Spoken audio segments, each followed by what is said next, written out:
Take another photograph and document a life that's right. And ways consist of simple things, the days of black and white.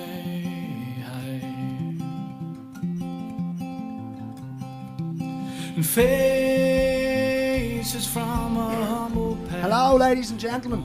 Welcome back to Talkin Guff with me, your host, Ruben Django Pouch. Word up, homies and homettes. What's happening in the world? A whole lot. We're going to talk about a few bits of it right now. One thing I thought I'd mention just quickly is that the last episode of the podcast was actually episode 40, which in and of itself is a bit of a milestone. So kudos to me and kudos to you for watching, subscribing, liking, etc. Please watch more, subscribe more, like more, share with your friends more. We'd love to sort of get past that 56 subscriber plateau we seem to have found ourselves in lately. But that's not to belittle the people who do watch the podcast. Big up your bad selves, huh? I saw a fucking thing in the paper there, breakingnews.ie, who are scumbags, I think. But it was like, it said that Russia had basically, it was guilty of nuclear terrorism because a rocket that they launched landed near a nuclear power plant. And I suppose I just think that narrative's a bit dangerous, isn't it? Because again, it's sort of, it's familiarizing us with or making it all right to talk about nuclear fucking war and all. And I don't see how a rocket landing near a nuclear power plant is nuclear terrorism. And I think that narrative is very dangerous because the first part of sort of that is like, oh, they're nuclear terrorists, they're into nuclear shit, we're into it as well, boom, world is over.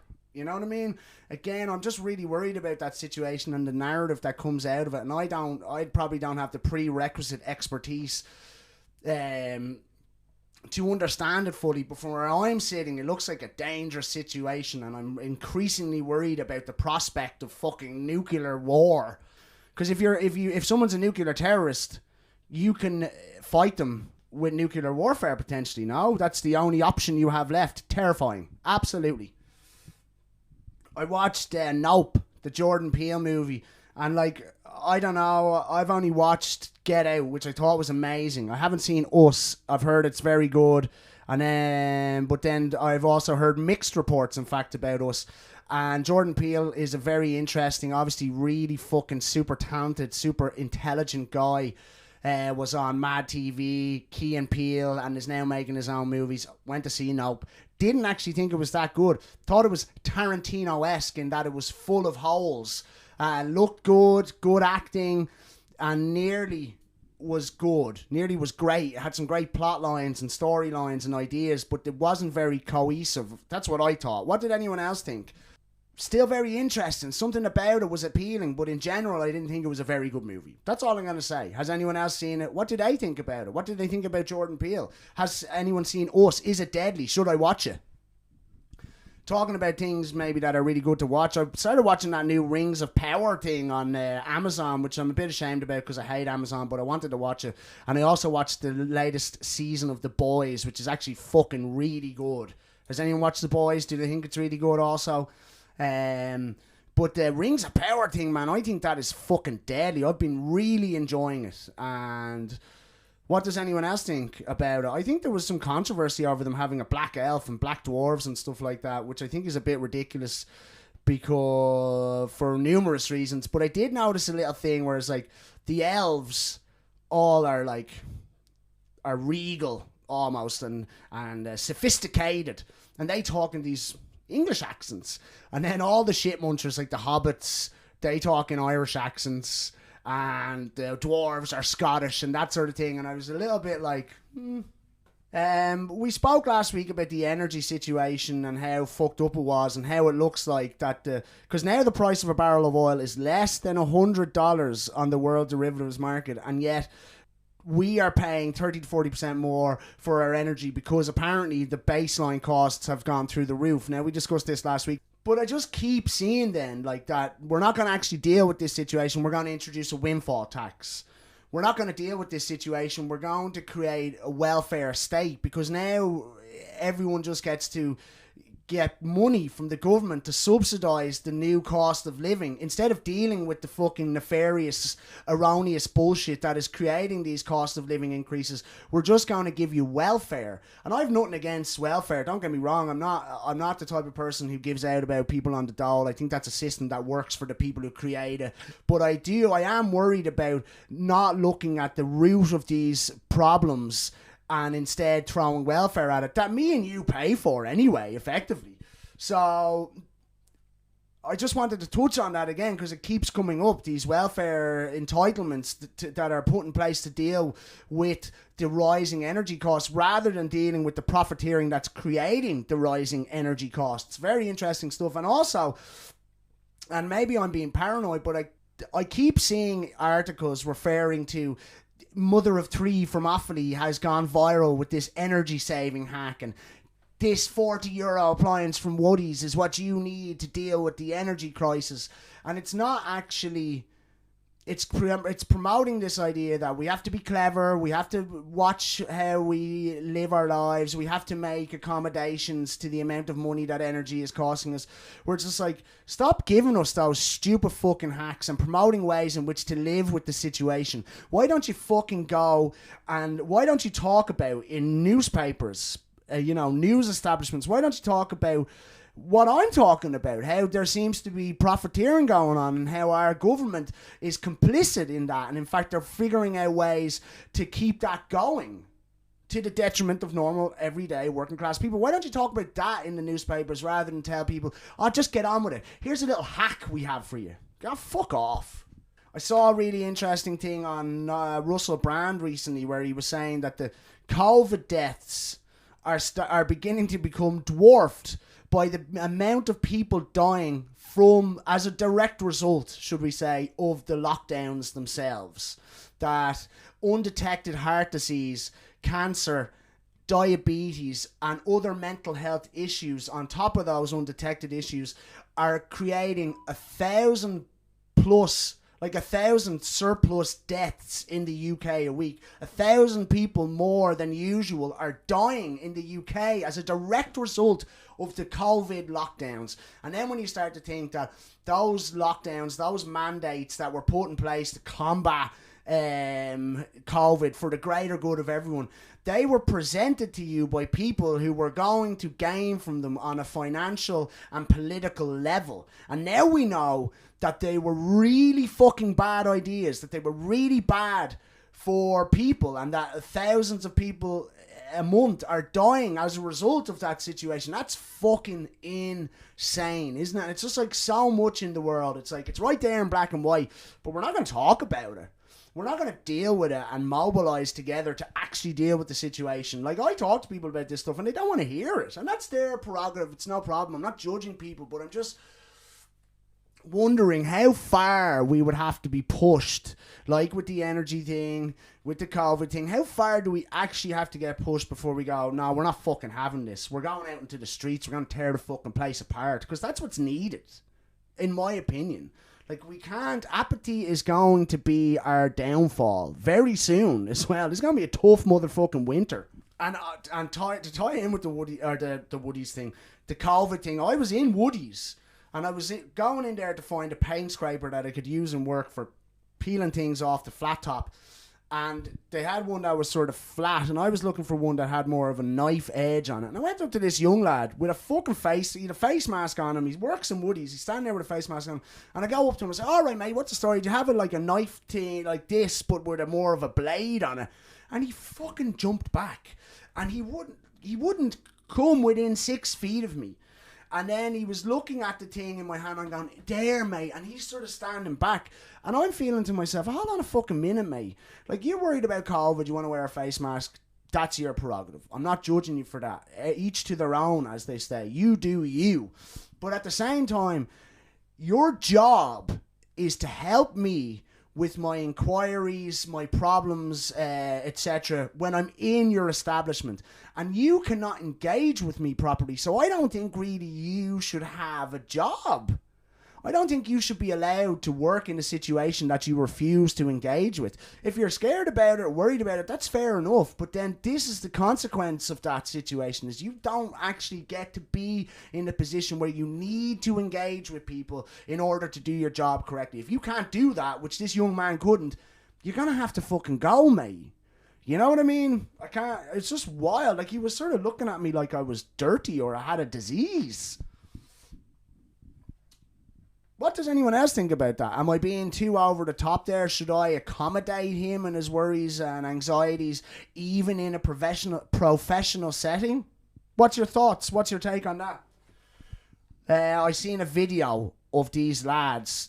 First of all, I seen a video of a guy, and you couldn't really see it, but there was a guy fighting a guard down in Bray, outside Macari's there in Bray. He was on a mad one and he was boxing the head off some guard, and they couldn't really sort it out. Two Bangardies arrived and they couldn't really contain him, and eventually they pepper sprayed him and managed to subdue him, but it was fucking hardcore. It was like, oh right, Jesus Christ, look at that, that's mad, isn't it?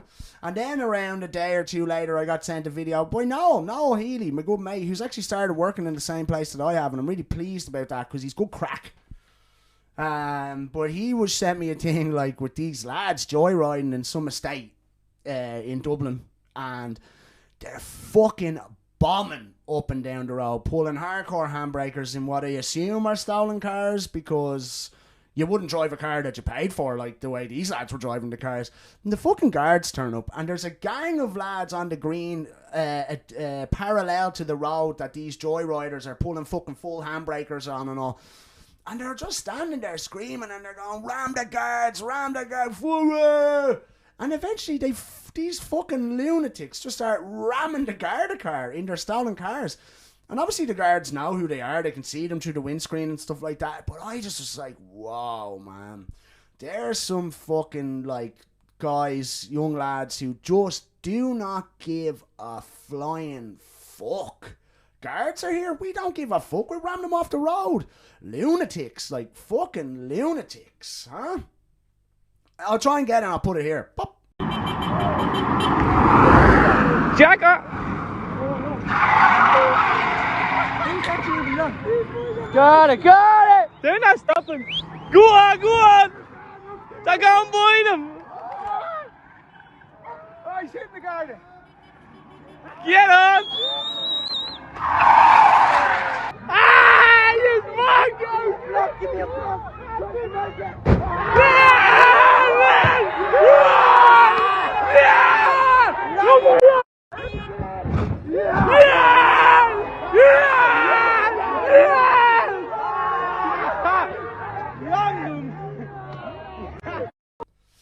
What you think of that? Crazy, huh?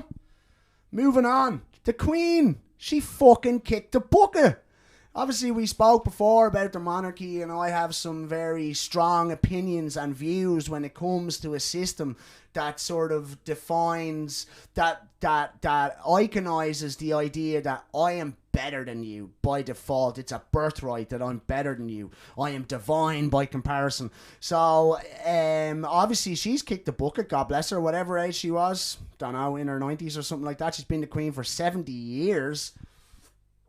But it'll be interesting to see what happens, and I've already been sent a couple of really interesting articles regarding, you know, like the Duchy of Lancaster or Cornwall, I can't remember what it was, and Prince Charles wanting to shake things up within the monarchy, and just the whole thing, and because Prince Charles is going to be King Charles III now.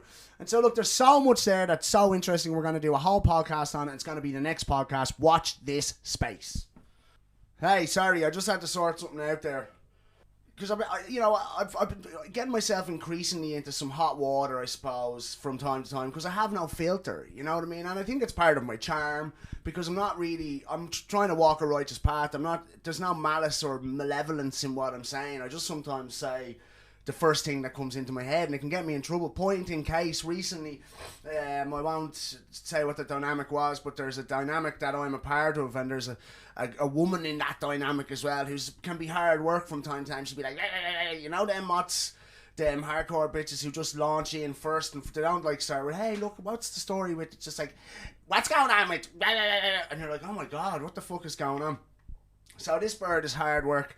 And within that dynamic, one day, some time ago, she bursts into the scene and she's like, and I was like, oh my God. And this other lad that I was with was sort of like, Jesus, she's a mad bitch, isn't she? And I was like, yeah, she's hard work, all right, bro. Imagine being married to that. She'd want to have a gold-plated fanny. And I thought that was funny, and we both had a little giggle. And that lad told your one what I said, and there was trouble, obviously, because look, it's crass, it's probably inappropriate. I just thought it was funny, and I said it. And so that's sort of like where I'm coming from, that I'm not really, I've said before, I've said it loads of times, I've probably even said it already in this podcast, that I'm a fucking analog player in a digital world. And like I said, I'm having filter issues at the moment, but I don't really want to filter myself, because as I said, there's no malice or malevolence in what I'm saying. Like, you could turn around and say, Jesus, you're a head wrecker, Ruben, you'd want to have a gold-plated flute for any woman to put up with you. I'd be like, but that's the difference, I suppose. But my friend Mary McAvoy was saying to me, just, watch yourself, I suppose. Box clever, Ruben. And he then made the point, he was sort of going, I thought you were leaning into a slightly misogynistic narrative, if I'm being 100% transparent with you, Ruben, in one of your previous podcasts. And I was like, really? Tell us, what was it? And of course, I don't mind you being transparent at all. I appreciate the feedback. And he was saying, when I was making that point before about Teresa, an old friend of mine, talking about the patriarchy, and I was sort of going, yeah, but what is the patriarchy? And again, it's not that I don't believe that the patriarchy exists, but I think it's about money, and it's a finite group of predominantly men, some women, who are the engineers of said patriarchy. And I think a lot of us are victims of said patriarchy. Now, she did say she was afraid of men, and I was saying, I suppose the only way I could try and empathise with that is like that sinking feeling when I was a young lad of coming home late at night and running into a bunch of scaldy looking cunts. And so I understand that's not something I have to worry about as much these days. But then, having said that, like, if a few headbangers approached me on the street in the middle of the night, I'd be pretty wary, for definite. But I think it's prudent of me to say, actually, because I'm always trying to sort of promote that narrative that these men are a finite group of men, and that we needn't alienate, like the rest of the men needn't be alienated from women because of those men's actions. And I believe that. But a woman I know, strong woman, soundbird, like just mucks in, gets it done, you know what I mean? She was jumped by a man just last week. Late at night, going to get tobacco from the garage, 1 o'clock in the morning or something, 5 minutes from her home. She was jumped and had to fight the motherfucker off, and she had bruises all over her arms and legs. I suppose he would have raped her or worse. And she was really shook. She was really upset and really shook. And my heart sank. I felt so bad for her to be put in this situation of vulnerability, and because it's not just the attack. Like I said, this happened 5 minutes from her home, and there's all of these other fears and emotions that are linked to the attack that will remain for a while to come. Yeah, it's just awful, and I really was pissed off as well, because I'm always trying to like express the narrative that I express and try and play devil's advocate for men, and then you see this and you're like, you fucking scumbag, I wish I knew who you were and we go down there and step on your neck, bro, you know what I mean? So it potentially I'm naive, I'm willing to put my hands up and say that, but I hope not. I hope there's a load of lads that don't behave like that for that lady, and that makes her feel safe around men yet again. So the point though that I get back to is like, I wasn't trying, because it was like going, oh sorry, yeah, because Mary McAvoy was like going, yeah, it just seemed a bit, Ruben, like you were sort of going, well, she's a woman, what does she know? And that wasn't the point I was trying to make. It's not about her being a woman or the potential patriarchy. What I was getting a bit frustrated with was that when I asked, yeah, what is this patriarchy and in what way are you a victim of it? Not that it doesn't exist, but all I got was, it's the patriarchy. It's the patriarchy. Now, she had a few drinks on her, and I suppose my issue is then that there's just there's some buzzwords floating around that women can say, and it just fucking conversation over. You know, patriarchy, you know, gaslighting, or you're being aggressive, or that language is combative, sexually misconductive, these sort of things. And when that's said to a man or about a man because they're trying to figure something out, and it's happened to me in work a couple of times, it would just be like, conversation is over. And I feel then, because that old friend of mine didn't really have anything to say, she just kept saying patriarchy. Now, she had a few drinks on her, and I was pretty lucid at the time, and I think it'd be worth saying that, like, we were just sort of looked at each other at one point and we were like, what the fuck are we doing here? And, you know, had a giggle and a hug, and I love this girl. By default, it's my first, like, proper girlfriend, and so I wasn't trying to be misogynistic or lean into a misogynistic narrative or imply that, what would she know, she's just a woman. Sure, I think women are fucking strong as fuck and know exactly what's going on a lot of the time, and just like men, and you know, and opposite and vice versa, they don't know what's going on some of the time, just like men, just like all human beings. We're all fucking on a journey here, you know what I'm saying, bro? Yeah, that's all. I just wanted to wrap that up and reiterate once more that it's not that the patriarchy doesn't exist, but if you had an affluent upbringing and you were privately educated and you live in a nice apartment in the middle of London, say, I don't see how you're any more a victim of said patriarchy than me or any other working class fucking mongoloid out there in the world. You know what I mean? So, now that we've established that I'm not a misogynist, let's talk about a right proper, contentious, potentially misogynistic character who has burst on the social media scene and subsequently been banned. So the person I refer to is a guy called Andrew Tate. Now, I first, like, who is Andrew Tate? I never heard of the guy, and I do believe he was on Big Brother maybe years ago, but previous to about 3 months ago, I had never heard of the guy. And then, because, you know, I have a YouTube short problem, which is, like, fucking getting so bad. Like, even when it comes to doing the podcast, I'm just like, yeah, I'll do it in a minute. Yeah, I'll do it in a minute. And hours go by, and the time I had to do the fucking podcast is gone. I'm 38 years of age, but anyway. And also, I've started creating Talkin Guff shorts, though. Keep an eye out for them. Hopefully that's going to improve our catchment and widen our demographic and get more subscribers, basically. Because we're sort of languishing a little bit around the 56 mark. Oh. So, yeah. I never seen this or heard of this guy Andrew Tate before, and then somewhere in my YouTube fucking rabbit holes, this guy comes on, he's just like quintessential English tosser, sort of going on about something. I was like, what?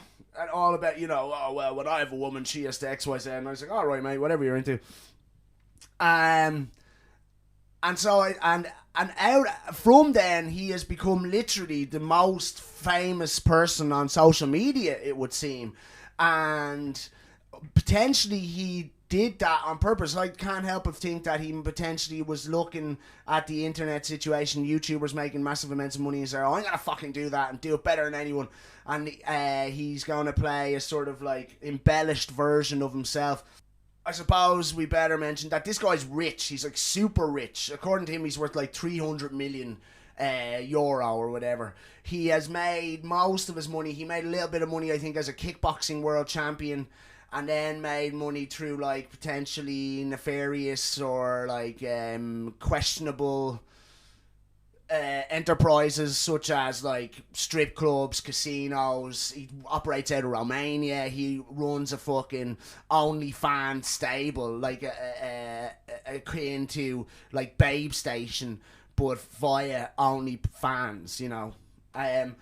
So he's worth a lot of money, and he has definitely like he's a very opinionated guy and very forceful in his opinions and communicates them in a sort of outlandish or outrageous way. And that's what I mean. I can't help but feel that the tool that he used in order to achieve his goal of becoming the most notorious person on the internet, because he would hold some pretty like archaic, I think he calls them traditionally masculine views, and they're definitely potentially misogynistic with regards to the male and female dynamic. Now, like I said, he says a lot of shit, and would I agree with everything that he says? No. And I mean, his views on the male-female dynamic, for me, I just like, it just seems like total like Presbray tosser talk or something. Do you know what I mean? You're just like, what, mate?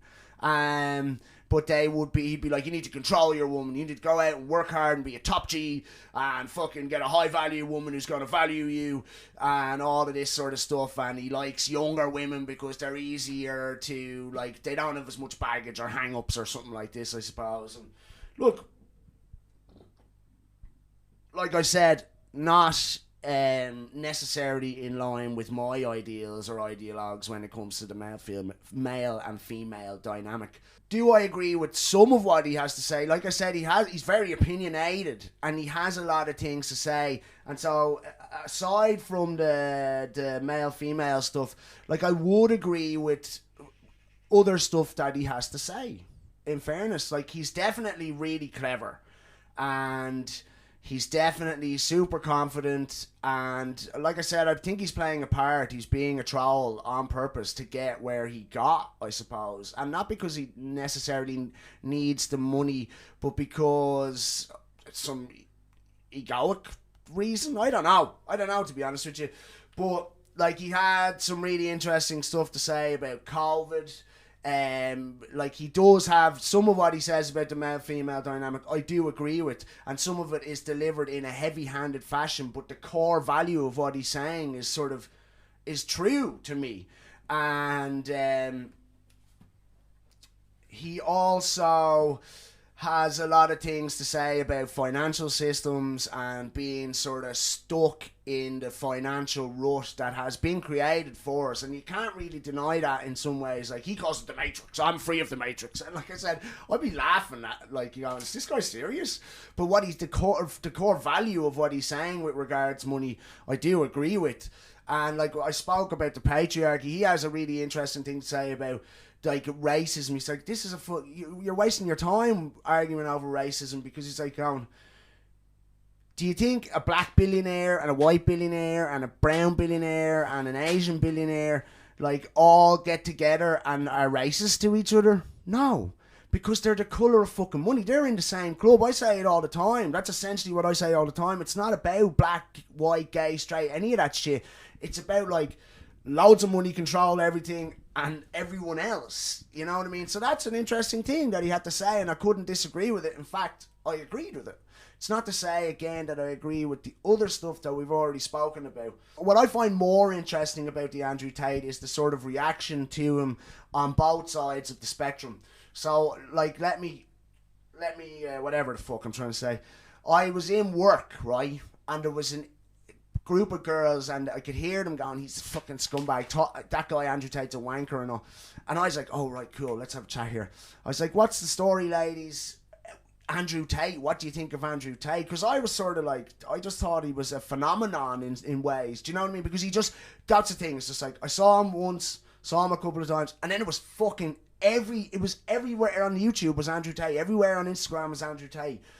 These girls were saying that they hated him. He's a fucking wanker, scumbag. The things he says about women are really bad. And I suppose, like, from a woman's perspective, I understand that. You know what I mean? I understand that the language he is using when describing what he believes an appropriate sort of dynamic between men and women could be offensive to women and even men.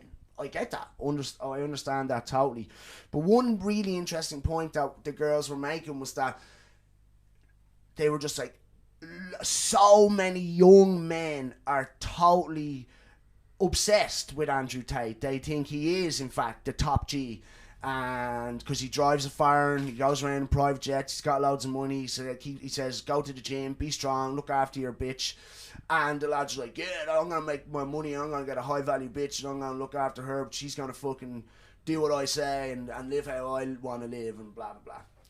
And I was like, wow, that's interesting. And the reason I find it interesting is because and I said this to these girls, I said, surely the more important conversation is not Andrew Tate in and of himself or some of the things Andrew Tate says, but why are so many young men identifying with what Andrew Tate is saying? And especially the sort of toxically masculine points of view that he would be communicating. And they were just like, what? No one cares about that. And I was like, well, what do you mean? That's the more important thing. Why are this generation of young men so alienated that they, or disenfranchised or disenchanted, whatever the word is, that they go, yeah, this lad's talking my language. He's sort of a populist, you know? They were just like, yeah, no, we just think he's a scumbag. I was like, okay, fair enough.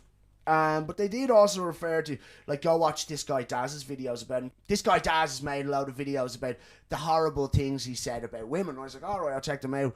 And I saw them, and they're all soundbitey, and it looks bad with regards to those views, you know what I mean? And I don't agree with them. But then they also, like, someone in response to that was like, well, here's a video of your man Daz, this guy who's being the white shining, like the white knight of feminism. This guy Daz is like going mad about, like, pure incel fucking rant about how women, you know, they call themselves feminists, they're just man haters because they have been treated like shit by douchebags, and because they never pick me, they never pick the nerd, I'm a nice guy, and on. You're like, oh, well, Jesus Christ, he looks a bit off the reservation as well, and he's not getting any pussy, whereas Andrew Tate is, I suppose. It's so hard to figure, you know, is this guy this total scumbag, or is he this fucking playing a character, or do I agree with this, or can we agree with that, or whatever. And again, the conversations that we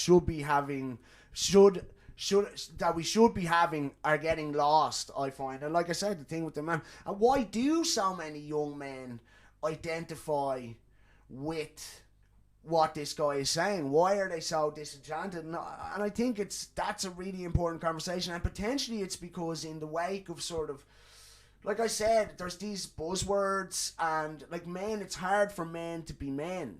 Do you know what I mean? I was watching Trainwreck 99 about the Woodstock Festival in 99, and it looked like a fucking total predatory fucking nightmare. Young frat boys, you know, middle class fucking white men in America, hundreds of thousands of them, fraternal nutcases just like groping women, and women were like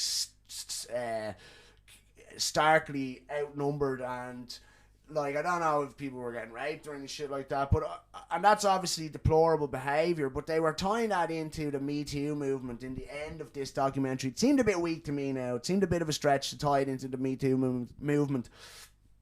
But as they're talking about the Me Too movement, they're showing these sort of fucking frat mongos, but they also were showing like just normal looking young douchebags with a sign that said like, show us your tits, and another lad had boobs and beer, and just like going, that's not toxic masculinity, in my opinion, for a lad to, in the middle of a festival of 200,000 people, to have a sign going, show us your tits, and all girls are showing their tits all over the place.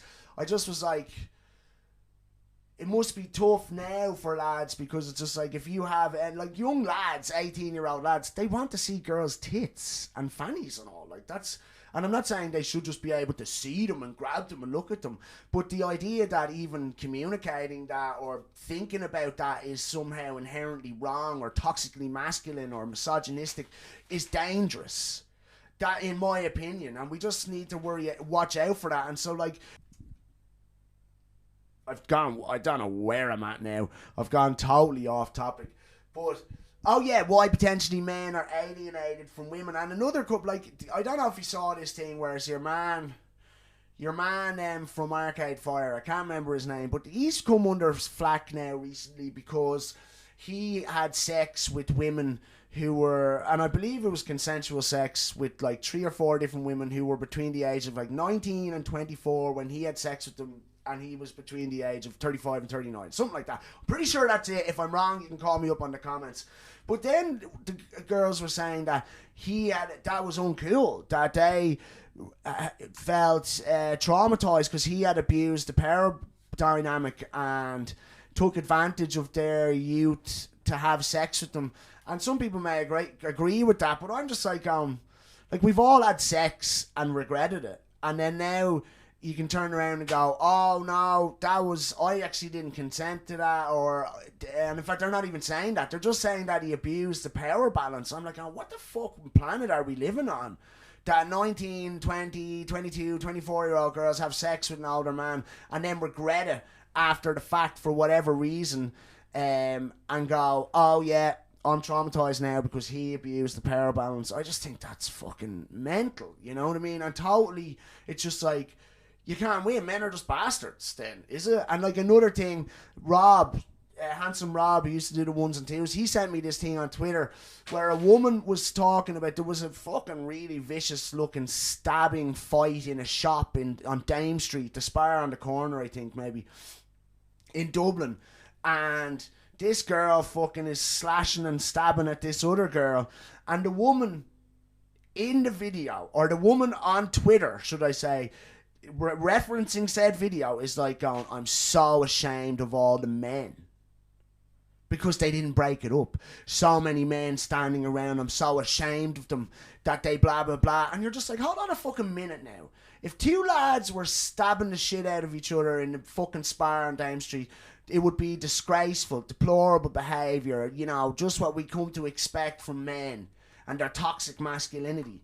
And then somehow, when two women fucking stab each other in a shop on Dame Street, men are still scumbags. And like, if you're a young man looking at that narrative and listening to those narratives where it's just like, no matter what happens, men are scumbags, and if you want to try and challenge that, you're being combative, and it's over, conversation's over, you're a misogynist. That must be really fucking difficult and disenchanting and alienating for young men. And no one, I suppose, wants to say that, but maybe that's why Andrew Tate's videos were watched 13 billion times in a month or something like that on TikTok. And why don't we address that? Because it's the usual. We don't do that. We don't look at things from 30,000 feet. Ghislaine Maxwell's in jail.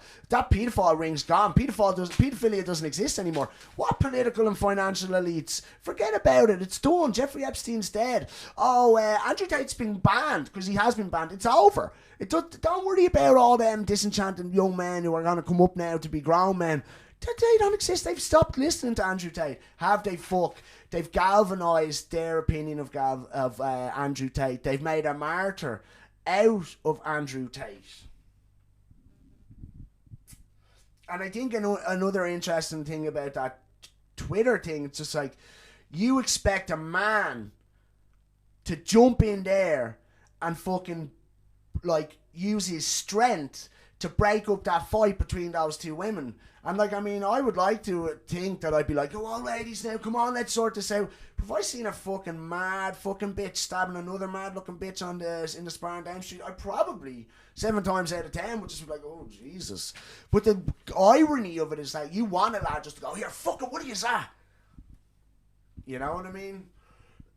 And again, it's just like, if you are intimidated, or like in America, they call cops who have guns and are predominantly men, they come and sort the shit out with their toxic masculinity. So we're not opposed to it diametrically. We just want to outsource it, which is, you know, hypocritical, I suppose, in nature. And like, again, it's just like the world we live in. And I'm not saying this is like we need to remember this. Oh yeah, because in the wake of Andrew Tate being banned from all platforms, and look, agree or not, I'm not mad for like banning people off social media platforms for controversial thoughts or like ideals, like whatever, if they're being like obviously inciting violence and telling people to go out and rape and murder women. No one's going to have a problem with those people being banned off of social media, but I'm pretty sure that's not what Andrew Tate was saying. And so Tim Dillon made a really interesting point in the wake of his ban. Like, I think they tried to take his domain because he's got some stupid like Ponzi-esque thing going on with Hustlers University, and as far as I don't know anything about it, but it looks like a bit of a scam, but maybe it's not. But it's definitely making him a packet. But I think they were even took the domain for that site off him, and so that's then like, well, hold on a minute now. because, you know, that's a different thing entirely. It's not a private company. It's his own domain that he pays for, his own website. Anyway, they banned Andrew Tate, and Tim Dillon made a really interesting point in the wake of that, where he was like, the thing about censoring or banning people from platforms is like, you're doing that under the pretense that the people who are in control of the bannings will always be aligned with your ideals and narratives. How would you feel about banning if all of a sudden some right-wing conservative person had acquired YouTube or Twitter and was banning like fucking feminists or whatever people promoting the trans movement because it was anti-male? You know what I mean? You'd be fucking up in arms then. And I was the same girls who I had previously had the conversation with Andrew Tate about. I was like, what do you think about him being banned? And they were like, one of them was like, it's great. And I said that to them, the thing that Tim Dillon said, and it just was like, she was just like, look, I'm pretty sure that everyone who's been banned deserved to be banned. And I was like, yeah, in your opinion, that's sort of the point. And it was just like, that's the problem with these woke lefties that are screaming their fucking heads off. It's like they're 19 and 20 and all. I know a young lad, he's 20 or something, he's got a woke haircut and things through his nose, and he goes to college over in Holland, and he's woke the fuck, and he's a lovely lad. But he said that not dating or having sex with a trans person was potentially transphobic, and I was like, man, that's insane. That's like saying being heterosexual is potentially homophobic. You know, what fucking planet are you living on? And that's not relevant to what I'm talking about, but it just is to go further, sort of illuminate the fact that these are kids. They don't know what they're talking about. They haven't gone and lived in the world. And 70 years ago, men, predominantly men and women, went of the same age of them, went and died in fucking freezing cold fields in France and Germany and fucking, you know what I mean? And they did that. You know, surely that's the most fucking masculine endeavour there is. It's just to go out and fucking die in a field, just protecting the rights and freedoms of every people. And like stuff like free speech, and free speech doesn't apply to private companies. Yeah, I understand that, but censorship is the opposite of free speech, shall we say.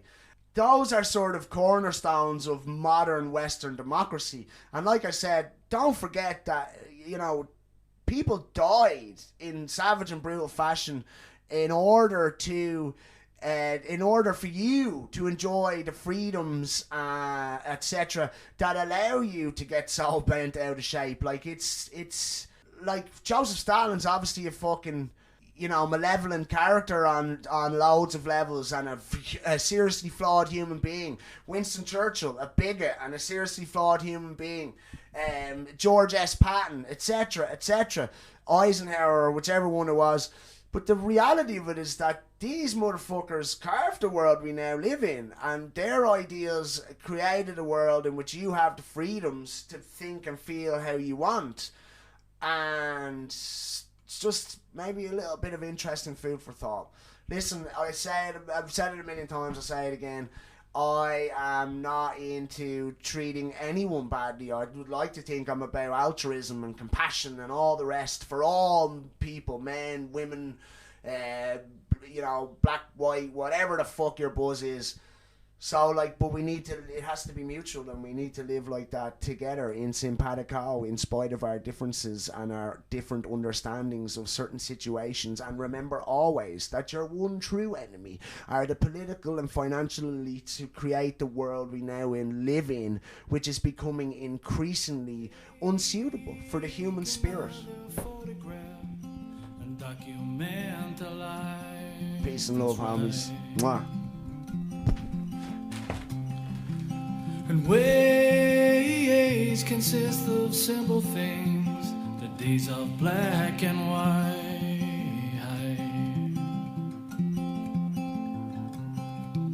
And faces from a humble past, at one with the ground, the sound. And